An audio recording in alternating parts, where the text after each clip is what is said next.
प्रस्तुत करता है मैथिली बुलबुल बिक्की विनायक फुगरा की आवाज में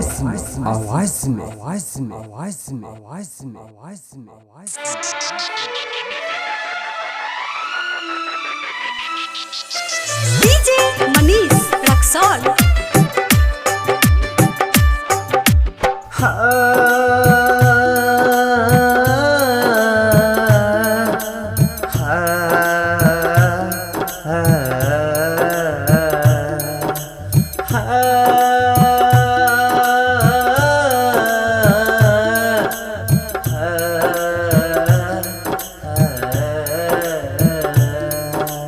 आप सुन रहे हैं भरोसा म्यूजिक वर्ल्ड चंडीगढ़। जिंदगी के खिला नहीं समुद्र मेरा बेला, जिंदगी के खिला नहीं समुद्र मेरा बेला। मतलब के दुनिया आई है, मतलब के दुनिया आई है, मतलब के दुनिया मतलब से बतिया बेला।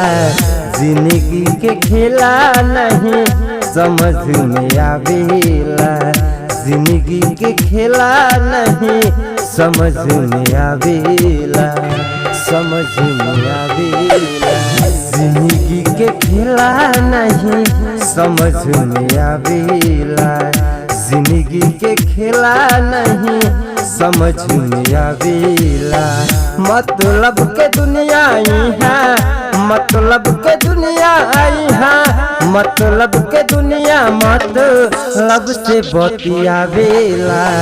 जिंदगी के खेला नहीं समझ में आवेला, जिंदगी के खेला नहीं समझ में आवेला।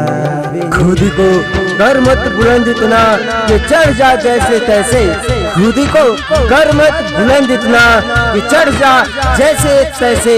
खुदा तेरे से एक दिन खुद पूछे, अरे बंदे अब उतरेगा कैसे, अब उतरेगा कैसे, अब उतरेगा कैसे, उतरेगा कैसे।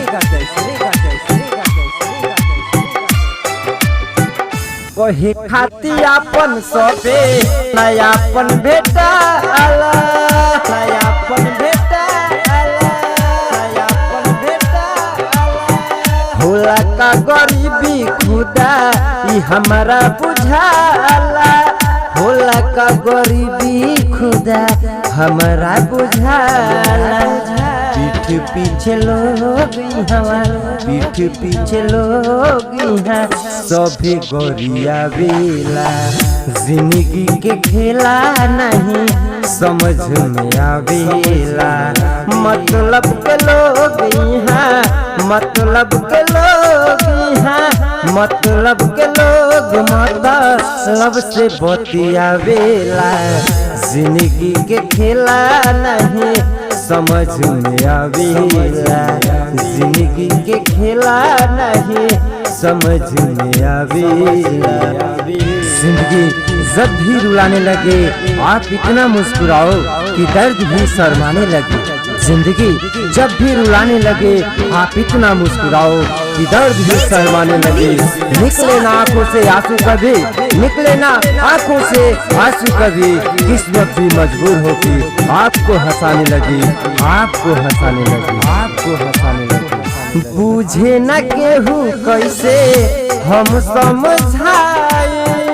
आप सुन रहे हैं भरोसा music world recording studio Chandigarh. बहुत सीनायापन चिर के देखाई, बहुत सीनायापन चिर के देखाई। राइटर बिक्की फुकारा के, राइटर बिक्की फुकारा के सभी भूल दिया बेला। जिंदगी के खेला नहीं समझ में आवेला।